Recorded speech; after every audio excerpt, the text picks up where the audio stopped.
Livro de Luiz Sérgio, Driblando a Dor.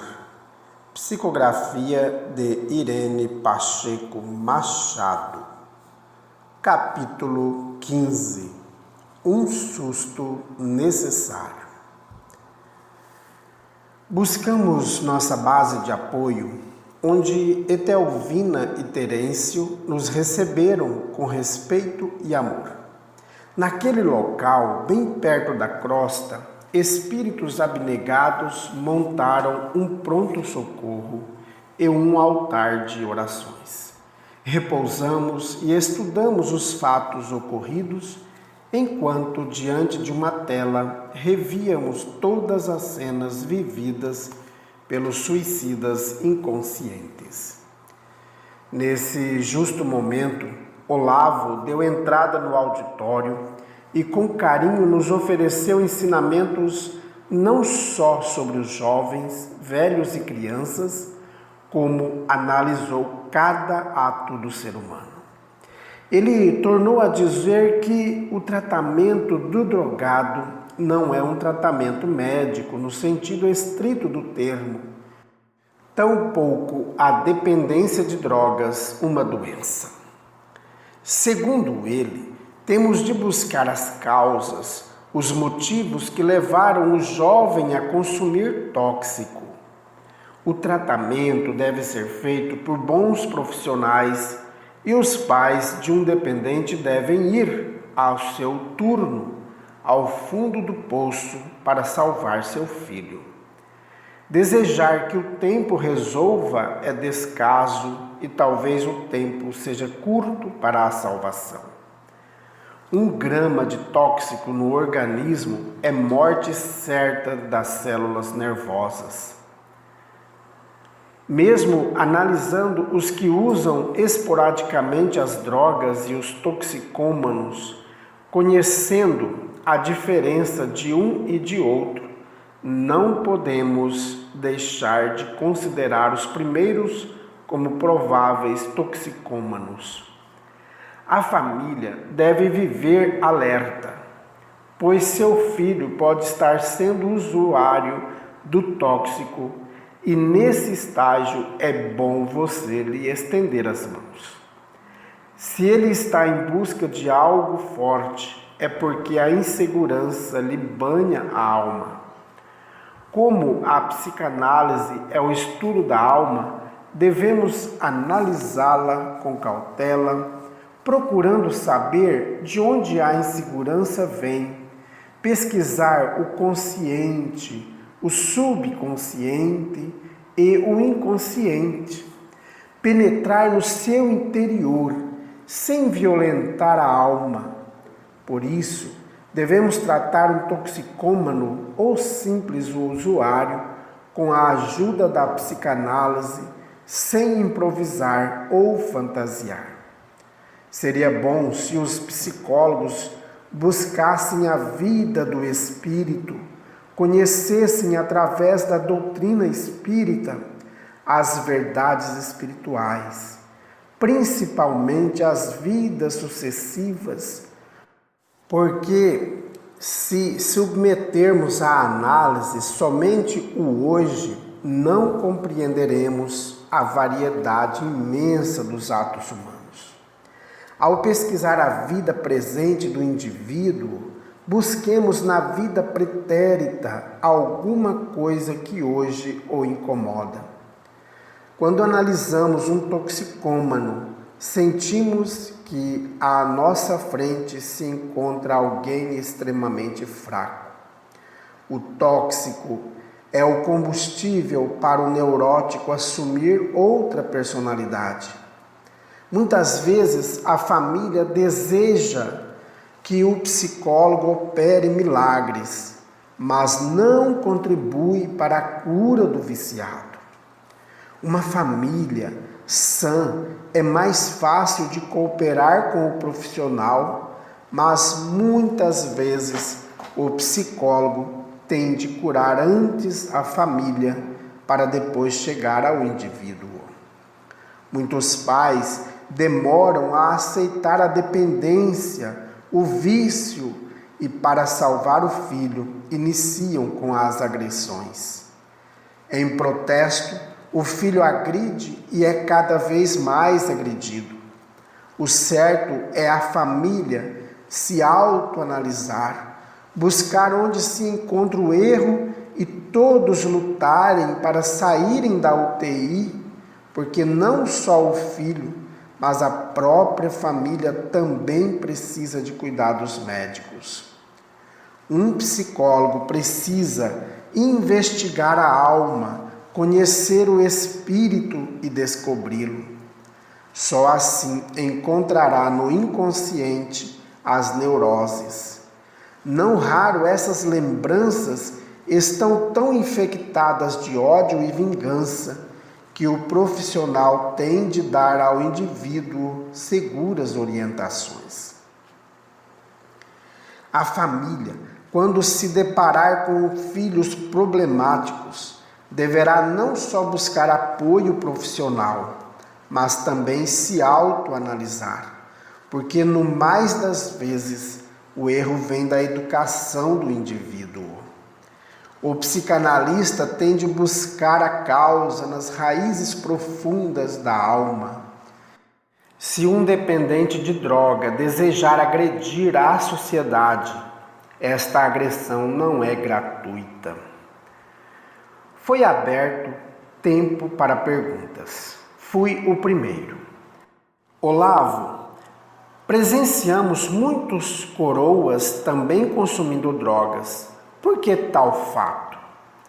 Fraqueza espiritual. Não é a idade que amadurece o homem, e sim o aprendizado de vida.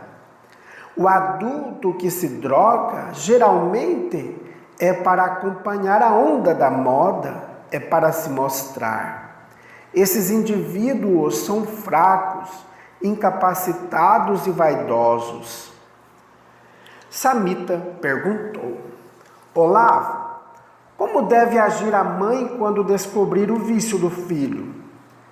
Dar-lhe a certeza de que é amado, fazê-lo entender que tudo deve mudar dali para adiante e que os pais desejam salvá-lo. Precisam ser autoritários e ao mesmo tempo carinhosos. Como digo sempre, os pais precisam de um bom analista para saber tratar o filho. Hoje encontramos esses serviços profissionais gratuitamente em muitas instituições. Conversamos muito com o Olavo, mas o descanso era necessário e nos despedimos gentilmente do amigo, que em seguida retirou-se. Enoque ainda me falou: Sérgio, sente a diferença entre aquela época que você escreveu na esperança de uma nova vida e a atual? Nem se compara. Hoje o tóxico não escolhe idade e cada minuto desencarna alguém com overdose. É mesmo, falou Dâmia. Antes, a maconha era muito procurada. Hoje, o brilho é o rei dos tóxicos. E como tem ceifado almas, um verdadeiro devastador. Ali, fiquei um pouco mais. Os outros foram descansar. Olhei o pequeno auditório de palestras e me senti em casa. Depois de muito tempo, recolhi-me aos meus aposentos, orando a Deus pela felicidade de toda a humanidade. No dia seguinte, nos encontramos na sala de estar do pronto-socorro e Enoque nos trouxe outras elucidações. Lilian perguntou: por que os trevosos estão estudando tanto o espírito e o corpo humano? Julgam eles que podem criar o espírito e o corpo humano. Querias? Falei. Sadhu esclareceu-nos: não sabemos ao certo o que eles querem. Agora que estão buscando algo, isso estão, não resta a menor dúvida. Veja bem, eles, diante de um corpo desencarnado, procuram analisá-lo com um cuidado muito grande, como se buscassem os seus componentes. É uma observação técnica. Mesmo contando com espíritos inteligentes, o materialismo deles dificulta uma melhor compreensão. Não querem aceitar que Deus criou os vegetais e os animais segundo a sua espécie, inclusive o homem, feito à sua imagem e semelhança, e fogem desse ser tão capaz. Assistimos a um desses grupos analisando as proporções de oxigênio, carbono, hidrogênio, nitrogênio nos animais e nos vegetais e constatarem que eles contêm esses elementos em porções quase semelhantes e se deterem no corpo humano a examinar a água, proteínas, gorduras, substâncias inorgânicas, carboidratos, o carbono, o nitrogênio, o oxigênio e o hidrogênio. Estudaram nas células duas espécies de ácidos nucleicos, ácido desoxirribonucleico e ácido ribonucleico. Só que eles longe se encontram de compreender a molécula vida, da qual parte a vida, o espírito que reencarna, o átomo espiritual, a união matéria-espírito. O homem não é fabricado, ele é criado. Deus cria o espírito, e o espírito, para reencarnar, necessita de uma veste confeccionada por dois seres, homem e mulher, que precisam de elementos do planeta para confeccioná-la. A união entre o espírito e o corpo físico é feita sem nenhuma interpenetração. A ligação se dá através da influência mútua entre os dois corpos. O espírito não está dentro da matéria, como muitos imaginam, buscando dentro do corpo físico o espírito. Ninguém aprisiona a luz. Sadhu ficou calado por alguns minutos e ia sair, mas eu segurei o seu braço. Voltou. Doutor, só uma palavrinha. Como se dá a junção dos corpos? Temos o perispírito, sede do espírito, o duplo etérico e o físico. Entre eles existem espaços. Os três espaços são distintos. Quando o corpo físico ainda é um embrião, dá-se o encaixe do espírito perispírito com a parte correspondente da estrutura molecular cromossômica. O espírito o penetra e atravessa o espaço físico, passando através do embrião à medida que ele cresce e vai encaixando os corpos atraídos pelos campos biomagnéticos que se vão formando à medida que o embrião cresce. Sadhu, por que a criancinha dorme tanto? Perguntei. Porque o perispírito com o espírito está a uma certa distância do duplo e do físico. Por isso a criança é semiconsciente.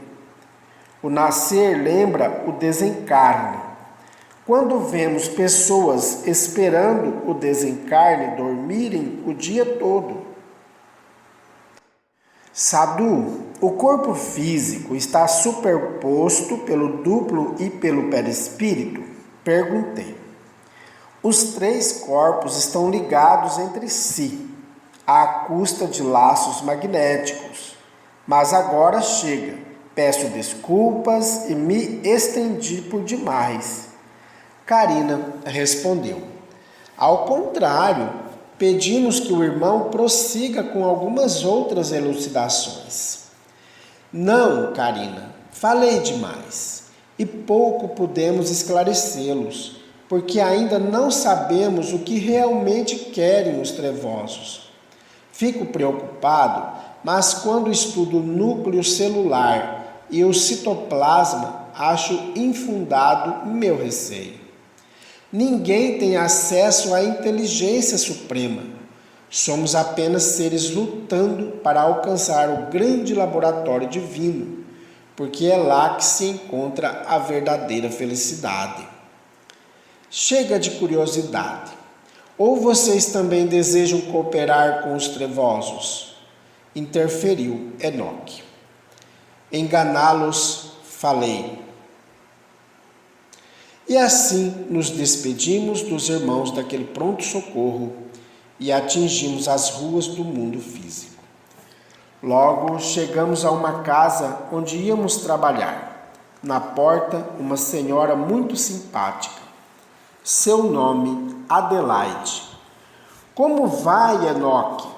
Você demorou a chegar. Tenho pedido tanto pelo meu neto que já nem mais sabia o que fazer. Querida irmã, no momento que escutamos o seu pedido, corremos para socorrê-la e aqui estamos, prontos para o trabalho. Meu bom amigo, Jerônimo procura cada vez mais os colegas em busca das emoções fortes. Vamos entrar.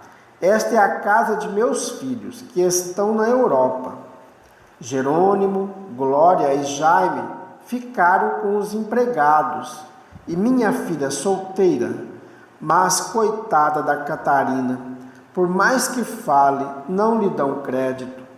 Tão afundados no materialismo estão que o respeito fica distante. Adelaide, leve-nos até eles. E assim se deu. Quando entramos na sala, Glória, quase despida, deitada, se encontrava sobre o tapete. Jerônimo e mais 2 colegas conversavam. Jerônimo, disse Carlito, a grana está no fim e o brilho está subindo, pois a inflação está no pico. Temos de puxar ou depenar algum carro. Jaime pulou assustado. Vocês estão loucos? Toca-fitas, prataria da mamãe, joias, isso ainda vai, mas roubo meu, eu não entro nisso. Seu bobo, disse Carlito, pois então jejum total. Glória deu uma gargalhada. Jejum? Você sabe, Carlito, que o Jaime já consome 4 gramas? Sim, sei. Nossa patota é fogo e haja grana. E para quando você pretende fazer o serviço? Indagou Jerônimo. Para hoje. Quanto mais cedo, melhor. Tem alguém para trocar com a gente? Bem explicado. Comprar o nosso pequeno furto? Todos riram, sentindo-se os tais. Voltei meus olhos para a vovó Adelaide, condoído pela dor que seu semblante exteriorizava. Os 3 queridos netos embarcavam na marginalidade. Enoque chegou perto de Glória e tentou influenciá-la. Ela parou de repente e disse: Não vamos não. Estou com um pressentimento de que seremos grampeados. Deixa para lá, sua boba. Não sendo assim, o jeito é assaltar algum trouxa. Pelo amor de Deus, vamos pensar em coisa melhor. Eu não aguento mais um dia sem ela, a gostosa. Fico louco, louco, louco, reagiu Jaime. Tentamos tirá-los daquele clima, mas nada. Tudo indicava que aquele grupo ia iniciar-se no assalto para consumir tóxico. Saíram e nós atrás deles. Ficamos de longe, observando-os, e quando Carlito, com facilidade incrível, abriu um carrão e foi puxá-lo. Algo ocorreu. Disparou o alarme e alguns policiais que estavam nas proximidades os prenderam. Glória pôde escapar, ajudada por Enoque, e os outros foram presos. Coitado dos familiares, pensei, abraçando Adelaide, que desabafou. Foi o melhor remédio receitado pelos espíritos amigos. Vamos ver se vai dar resultado. Retornamos à casa dos meninos, que rapidamente foi visitada pelos repórteres, familiares e vizinhos. 3 filhos de ricas famílias haviam sido presos com tóxico tentando roubar um carro. E isso era notícia. Advogados e amigos influentes entraram em cena e os pais que se encontravam na Europa, ao saberem, xingaram o país, o governo. Somente os filhos eram defendidos. Isso é bom para os meninos? Perguntei ao Enoque. Ótimo, um escândalo vai assustá-los. Se não os assustar, aí sim a coisa fica feia. É a decadência. E nós não podemos salvá-los? Não, foi a resposta um pouco dura que recebi. Como podemos deixar alguém roubar para se drogar? Se tudo tivesse dado certo, logo se tornariam ladrões profissionais. Para debelar uma infecção, devemos aplicar um forte remédio. E os pais, coitados, os pais vaidosos precisam também de um enérgico tratamento. Creio que depois desse aperto eles vão curar-se. Deus lhe ouça, disse Adelaide. Peço ao Senhor que meus netos não vivam aquém da sociedade. A minha esperança é que sejam cidadãos dignos, nem que seja na pobreza. Disse ainda, obrigada, Raito, por ter salvo Glória. Ninguém respondeu. Fomos até a delegacia, onde nos deparamos com outros repórteres, todos eles curiosos. O filho de um grande industrial estava ali preso como um indivíduo comum. Os 3 choravam desesperadamente. O pai de Carlito, furioso, culpava a sociedade pelo erro do filho. Mas os policiais nem o ouviam, tão acostumados já a esses fatos. A mãe de Carlito, separada do marido, deu entrada na sala. Ele correu para abraçá-la. Ela secamente lhe disse: quem tem coragem para roubar, deve ter também para enfrentar a justiça. Gostei da moça. E ela prosseguiu: já lhe dei ótimos colégios, roupas caríssimas. Portanto, de hoje em diante, você vai se virar. Vou arranjar-lhe um emprego e não lhe dar mais nada. O pai, meio sem graça, observou que os policiais a cumprimentavam por aquela atitude e disseram: pena que poucos pais agem como a senhora. Ela, virando-se para o ex-marido, falou: tudo que for dar-lhe, compre em bens. Não quero que estrague mais o garoto, porque ele, filho de pais separados, deve enfrentar essa situação. Não o compre, por favor. O homem nada disse, mas a mãe de Carlito conversou com os policiais e saiu. Carlito ficaria mais tempo na prisão, determinou a mãe, e eu a achei uma grande mulher. Enoque, meu filho e minha nora não teriam essa atitude. Eles são por demais orgulhosos, comentou Adelaide. Não importa. Jaime, Jerônimo e Glória jamais vão se envolver novamente com tóxico. A prisão vai doer na alma dessas crianças. porque você vai ficar ao lado delas, intuindo-as sobre a verdadeira moral. Com todo prazer, também buscarei o meu velho e juntos tentaremos salvar nossos netos. Enoque completou: é o que podemos fazer por eles no momento, mas impossível. Livrar alguém da polícia, não, porque ela muitas vezes é o remédio. Existem pais que tudo fazem para abafar os escândalos, mas ignoram que estes às vezes são necessários para a salvação. Fomos saindo dali. Desejava dar uma chegada à casa dos meninos, mas não queria pedir, quando Enoque falou: vão, Luiz, você e Sara, dar uma olhada em Glória. Fiz continência. Obrigado, amigo, e até já. Quando lá chegamos, a garota estava desesperada. Eu vou me matar, maldita droga!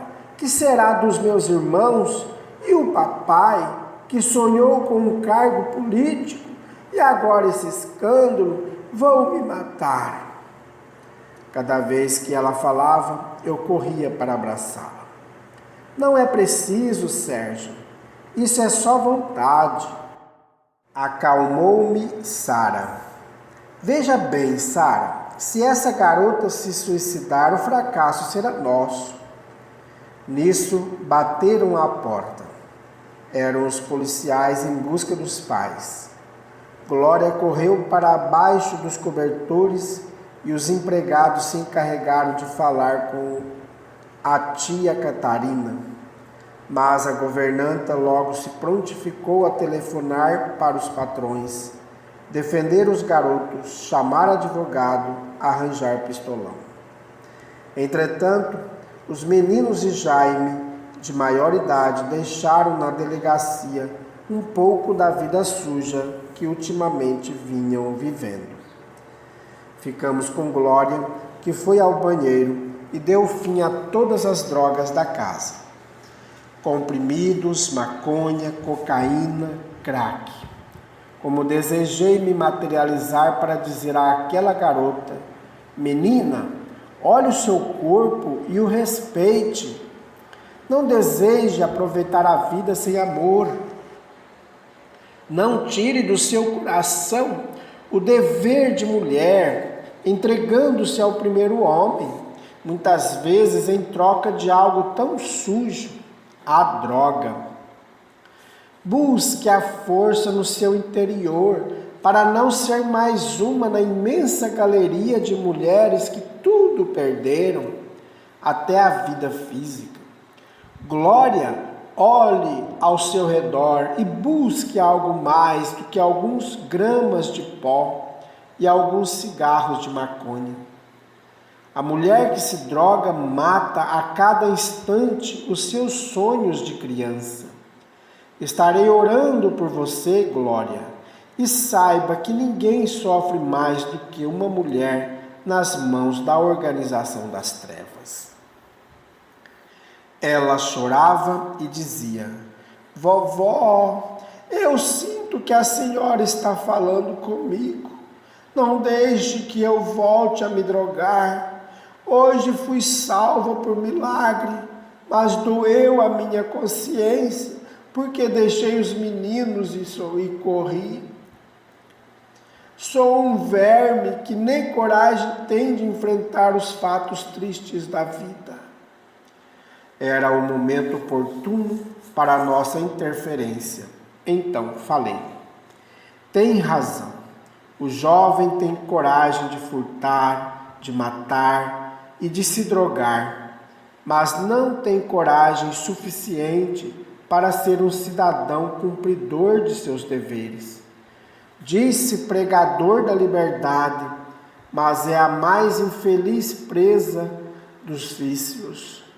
Levante-se, Glória, e ore a Deus pela sua família, que hoje conheceu a dor e o desespero. Cerrando os olhos cheios de lágrimas, Glória iniciou a oração que Jesus nos ensinou. Pai nosso que estais no céu. Terminada aquela omissão, deixamos o recinto, não sem antes jogar um beijo para uma jovem que tinha tudo para ser feliz e tudo fazia contra si mesma.